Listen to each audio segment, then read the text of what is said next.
Christian Audio, a division of Recorded Books, presents Take Charge of Your Emotions, 7 Steps to Overcoming Depression, Anxiety, and Anger by Dr. Linda J. Solie, narrated by Richardson.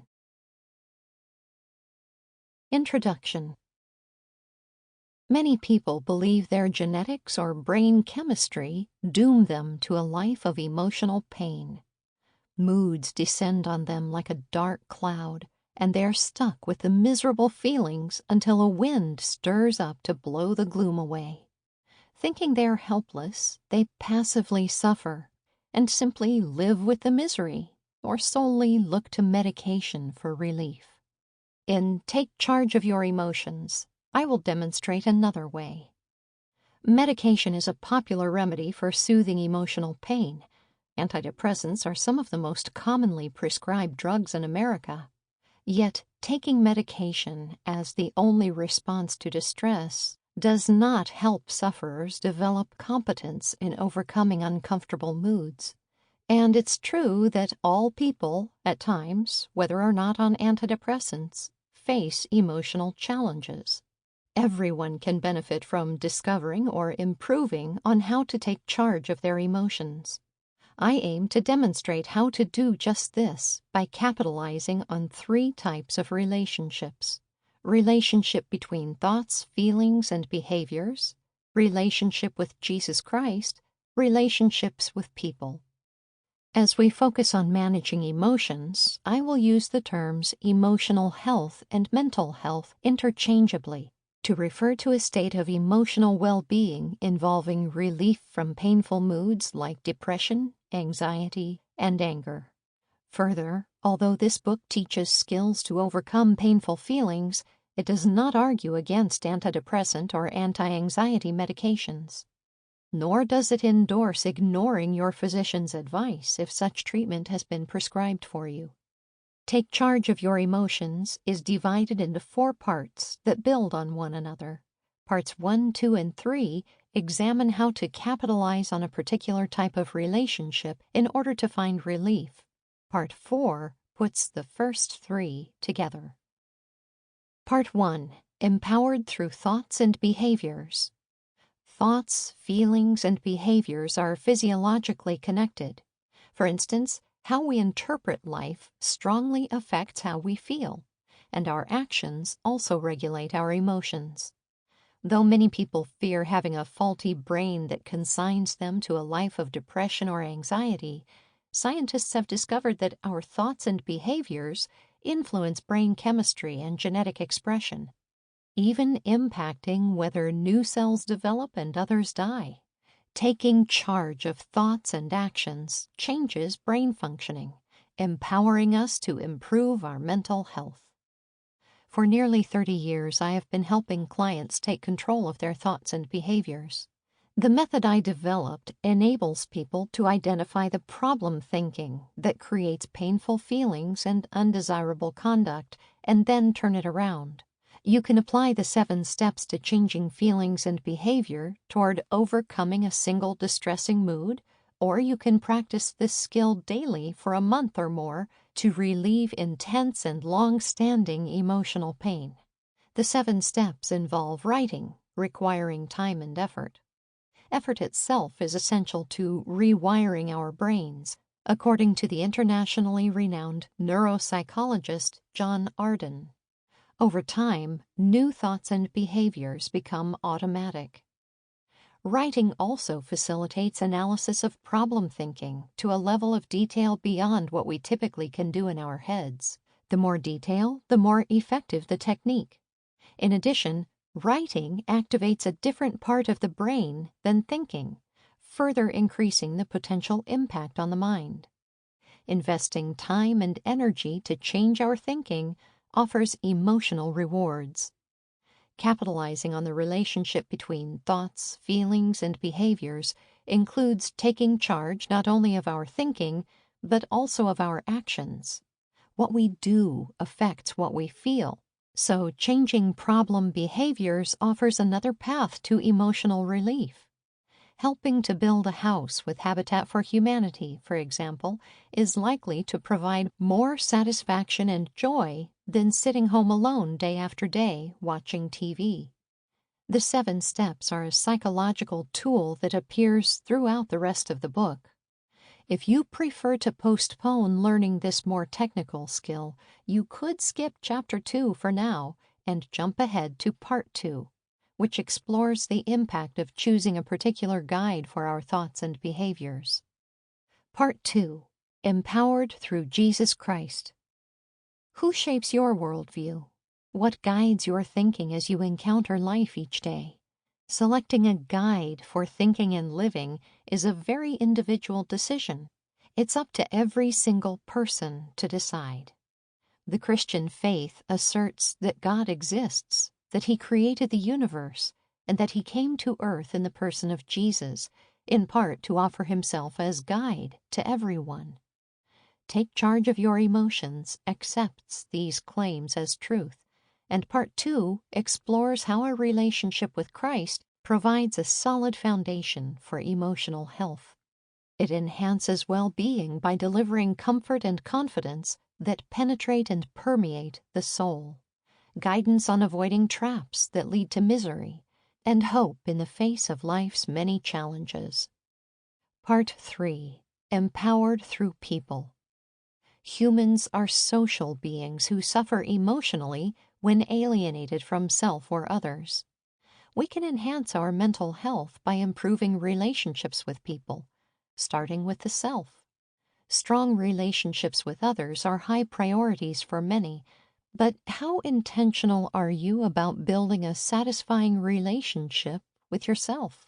No matter how busy life may be, at times the pace slows and we must look in the mirror. If we don't like what we see, such feelings as insecurity and discontentment arise. As they impact thoughts and behaviors both toward ourselves and toward others, emotional health suffers. Part 3 presents practical ideas for building a satisfying relationship with self, then exposes barriers to building friendships and offers strategies to enrich connections with others. Part 4. Taking Charge of Your Emotions. The final section integrates all the relationships considered in the book's first 3 parts as a prescription for emotional health. Part 4, which includes chapters on depression, anxiety, and anger, shows how to utilize these relationships to overcome mental anguish and find relief, and closes by exploring how they bring us joy. Who can benefit from this book and practicing its strategies? Nearly everyone. Whether you are challenged with severe depression and anxiety, with frequent temper flares, or merely with an occasional unwelcome mood, whatever your emotional makeup, you can become better equipped, and you can improve your mental health. The groundwork is laid. Get ready to take charge. Part 1. Empowered through Thoughts and Behaviors. 1. Connecting self-talk, feelings, and behaviors. Reed feels like a robot, merely going through life's motions. Nothing interests him, nothing excites him, nothing brings him joy. His wife is his only friend, but over their 20-year marriage, they've drifted apart and now invest little in their relationship. He hardly knows his 2 children. His usual conversation starter, "How are your grades?" rarely elicits more than, "Fine," in response. For Reed, every task appears daunting. His job seems meaningless. He finds it difficult to muster enough energy to go to work each morning, and even more challenging to deal with his family when he gets home in the afternoon. What he most looks forward to each day is bedtime, for sleep is his only relief from the constant hovering gloom. Reed simply exists, neither expecting nor receiving much from life. Depression dominates him. Maddie lives in dread of making mistakes. She spends agonizing hours reliving blunders, beating herself up for yesterday's ill-timed or insensitive comment, regretting decisions that did not yield the desired results. When, for a time, she is done reviewing the past, she hones in on the future, stymied by the available choices, afraid to select an option for fear of missing the best one. Mattie cannot risk failure, so she undertakes only what she knows she can do well, significantly limiting her experiences and opportunities for growth. And her primary goal of avoiding any misstep isolates her from other people. She never initiates a social gathering due to worries that the venue or activity she would suggest might disappoint. Unwilling to take responsibility for choices involving family or friends, Mattie waits for others to reach out and make the decisions. Mattie is bound up with fear, the tyrannical emotion that dictates her life. Nora wishes people around her would quit being so irritating. She is set off by the smallest annoyance. People regularly fail to meet her expectations, and this exasperates her no end. Although she usually spouts off when mad, sometimes Nora simply shuts down and disengages. She feels used by her husband and 3 children, unappreciated for how hard she works at home and at her job in sales. It seems everyone not only places demands on her, but also tries to control her. Nora is wound tight with anger. Reed, Mattie, and Nora have something in common. They are at the mercy of their emotions. They have something else in common as well. None of them needs to stay there. Let's begin by examining how to capitalize on the relationship between thoughts, feelings, and behavior. Each of us constantly interprets life. We all observe what's happening and carry on an internal dialogue about what we see, or more broadly, what we sense and intuit. This continuous and often automatic inner conversation, or self-talk, is something like the play-by-play during a football game. When Nora encounters a traffic jam, she does not ask, "What should I tell myself about this traffic?"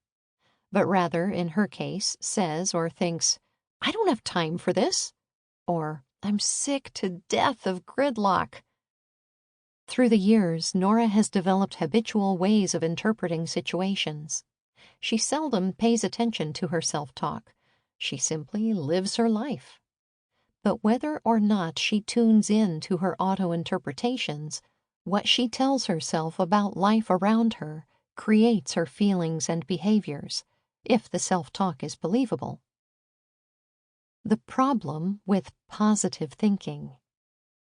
Not every thought impacts our feelings and behaviors. For instance, Nora has heard many people say, "Just think positively."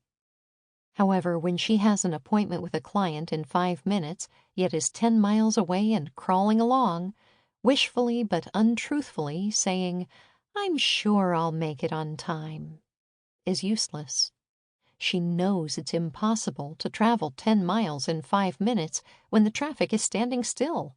It wouldn't even be possible if she drove the whole distance at 90 miles an hour. Interpreting her situation that way neither creates feelings of relief nor produces the behavior of careful driving. Nora is by no means the only skeptic about positive thinking. The issue with positive thinking is that often it's difficult to believe.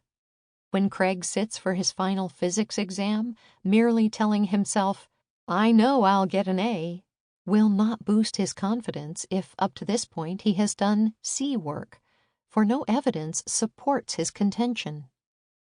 Likewise, Brandon's anticipating a blind date with Michelle by saying, "There's no way she won't like me," doesn't help much either. He's not a narcissist, and further, he knows from experience that not everyone will desire his company. Similarly, Susan, who spends each dollar she gets and is presently short on cash, will not find much relief from asserting, "Payday is tomorrow," when she knows it is actually 10 days away. Unless self-talk is fully believable, it has little or no impact on our feelings and behaviors. Helpful self-talk instead of positive thinking. Within the realm of believability are a number of options for how every situation can be interpreted. Nora, barely moving in traffic before her appointment, could tell herself, "If this stupid holdup makes me late, I'll lose the contract." Such unhelpful self-talk probably would create feelings of frustration and alarm, likely to engender behaviors of tailgating, darting in and out of traffic, and white-knuckling the wheel. Here's another possible option, just as believable to Nora, but resulting in different and more desirable feelings and behaviors. "It seems I'm going to be late. Getting all worked up won't bring me there any faster. I can call ahead to say I'm stuck in traffic and sincerely apologize. How quickly traffic moves and how my client reacts are out of my control. I might as well sit back and turn on the radio. I will learn from this and leave earlier next time." This helpful self-talk acknowledges the truth, "I'm going to be late," but recognizes the futility of getting bent out of shape. Subsequently, Nora feels more relaxed and drives responsibly. It is unrealistic to think she would feel happy about arriving late, but it is very possible for her to compose herself. I use the terms unhelpful and helpful instead of negative and positive to countermand the overly simplistic notion that thinking positively is all that is necessary to feel good or feel better. Again, positive thinking that's unbelievable or not credible is useless. Conversely, interpreting life in a truthful and helpful way does lead to more desirable feelings and behaviors. Most people would agree that Craig, taking his physics final, wouldn't foster good results with unhelpful self-talk like, "I know I'm going to fail this, I can't do it." In fact, it would create feelings of being overwhelmed as well as behaviors like distraction and freezing up.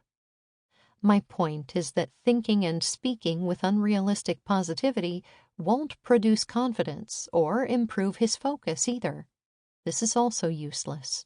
In contrast is helpful self-talk, which will calm him and enhance his concentration. What's in my control right now is to read one question at a time and do my best. Let go of the outcome. In the same way, of the many different things Brandon can tell himself about meeting Michelle for the first time, what's sure is that his interpretation of the situation will cultivate his feelings and behaviors. If he tells himself, "She has to like me," he probably will feel stressed and pressured, and probably will try too hard to impress her. The positive thought of "there's no doubt she'll like me" is unconvincing when they haven't even met. Much better if he chooses helpful self-talk. I look forward to spending time with Michelle and getting to know her. She doesn't hold the key to my future happiness. I'm not handing out that kind of power. We're just going to spend a couple of hours together. No big deal. Brandon's approach promotes feelings of confidence and assurance. Correspondingly, when out with her, he enjoys being himself, acts natural, and is able to focus on learning about her. Spendthrift Susan, short on cash with a week and a half until her next check, also faces important decisions as to how she will construe her situation. Unhelpful self-talk could be, "I really might not survive till then." This could generate feelings of fear and behaviors of wheel spinning. Helpful self-talk, acknowledging the facts, might be, "I must learn to budget better. I can and I will. If need be, I'll go to a food shelf to tide me over. I won't starve on a couple weeks of beans and rice. Plus, the diet can motivate me to plan ahead in the future and spend my money wisely."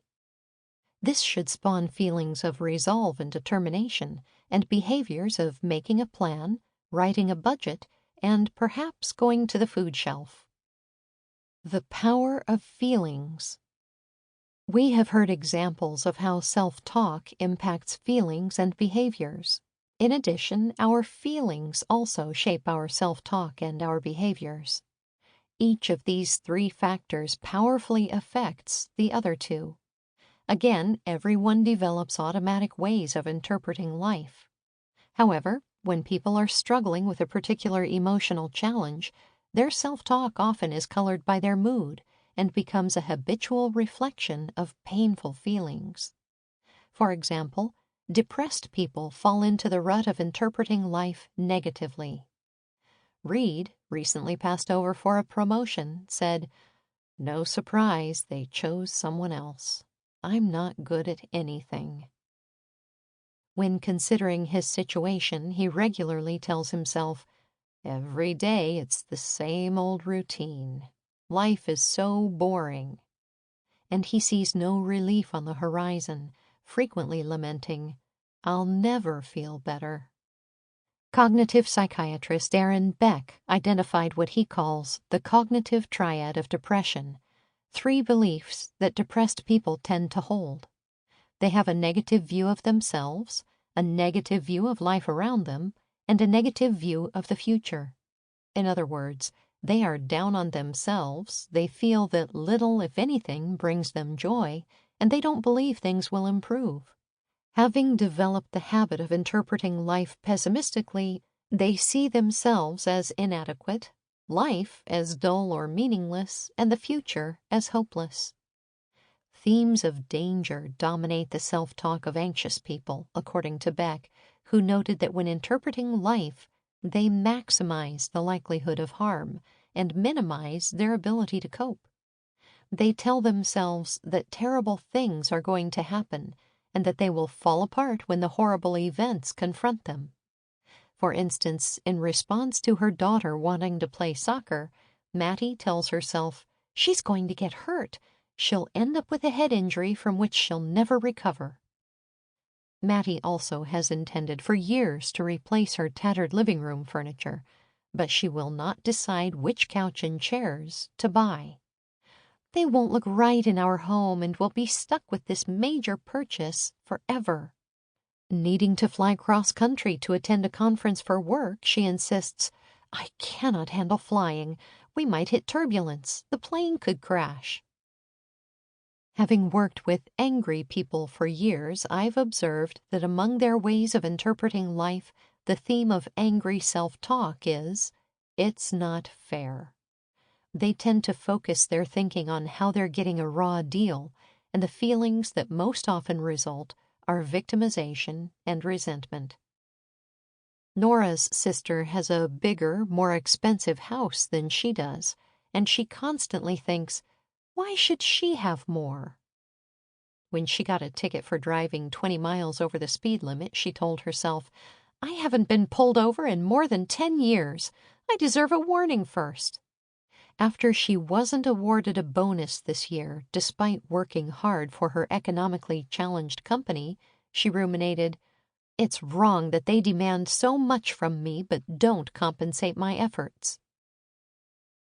As mentioned previously, feelings don't only impact our self-talk, they also inform our behavior. Actions that follow from anger include blaming others, verbal tirades, emotional detachment, that is, the silent treatment, sarcasm, and cynicism. Nora makes envious jabs at every turn about how her more affluent sibling gets all the breaks. She lost her cool and cursed at the highway patrolman as he was writing the ticket. She has stayed so mad about the bonus that she goes through the motions at work, barely acknowledging her boss. Certain behaviors correspond to the feeling of depression as well, including passivity and withdrawal. Depressed people may want to retreat to their beds and pull the shades. When Reed learned he would not be promoted, he determined never again to bother with trying to advance his career. He also ignores his family whenever possible, choosing instead to channel surf his evenings and weekends away. He does almost nothing to engage with life. Lacking energy, he waits to feel better before putting forth any effort. The characteristic behavior that accompanies anxiety is avoidance. Mattie, terrified her daughter would be injured, refuses to sign her up for a soccer team. She continually postpones purchasing furniture, despite having set aside money years ago for the new couch and chairs. In response to her boss's direction to fly to the conference, she made up an excuse and would not go. The longer she avoids her sources of fear, the more her anxiety grows. The behavior effect. Behaviors influence self-talk and feelings. When Mattie changes course and signs up her daughter to play, her fear diminishes after witnessing her survive a few games. Further, the new behavior transforms self-talk from, "She'll have a devastating injury," to, "She's having so much fun." Likewise, Reed engages to communicate with his wife and children and participates in a service project with them, then feels happier. His thoughts also shift from focusing almost entirely on himself to considering other people. When Nora opens up and talks with her boss, she learns more about their company's current fragility. Her self-talk switches to, "We all must put forth full effort to help this place succeed. I'm thankful I still have a job." Her feelings subsequently shift from resentful and exploited to grateful and motivated. Taking charge of what we can. Here is a crucial distinction regarding these three facets. While all three affect the other two, only self-talk and behaviors are directly within our control. We can choose how we interpret life, and we can choose what we do. In contrast, we do not have direct control over our emotions. Reed will not suddenly feel happy just because he wants relief. Nor will Mattie's snapping her fingers instantly replace fear of flying with courage. By taking command of their self-talk and their behavior, though, both can indirectly, yet powerfully, change their feelings. When we make such choices, we begin taking charge of our emotional health. We'll address engaging in helpful behaviors, so vital to emotional well-being, in parts 3 and 4. In the introduction, I mentioned a tool that has evolved as I've gained more and more insight into using self-talk to transform painful emotions. I call this skill the 7 steps to changing feelings and behavior, or simply the 7 steps. And before we move on, I want to comment on its practice. People experiencing emotional distress associated with a particular situation might solve the difficulty by addressing it once. For an example, refer to Chapter 2. It's been my experience that those struggling with long-standing emotional pain need to spend around 30 minutes daily, or nearly daily, for a month or more with the steps in order to change automatic unhelpful ways of thinking. This expenditure of time and effort resembles what might be regularly invested in workouts to promote physical health. Be sure to refer to Appendix B if you decide to devote considerable time to writing the steps. This section contains many tips that will provide you with more effective results. At the beginning of this process, helpful self-talk often remains in a person's mind briefly, maybe only minutes, before unhelpful thinking re-intrudes. As dedicated days and weeks pass, though, helpful thinking sticks longer and becomes more automatic. Some issues and challenges are so complex, especially at the onset of addressing and tackling them, that writing the 7 steps will require more than half an hour. In that event, you might consider completing lengthy writings in 30-minute increments over several days. When utilizing this tool, a key to breaking bad habits in how you think is to exercise your brain nearly daily through writing until your automatic interpretations of life are helpful about 90% of the time. In Chapter 2, I will introduce you to the 7 steps through Tom, a man who used them to turn the tables on difficult emotions. If you prefer to postpone learning this more technical skill, you could jump ahead for now to Part 2. Table 1. Examples of relationship. Sample complete. Ready to continue?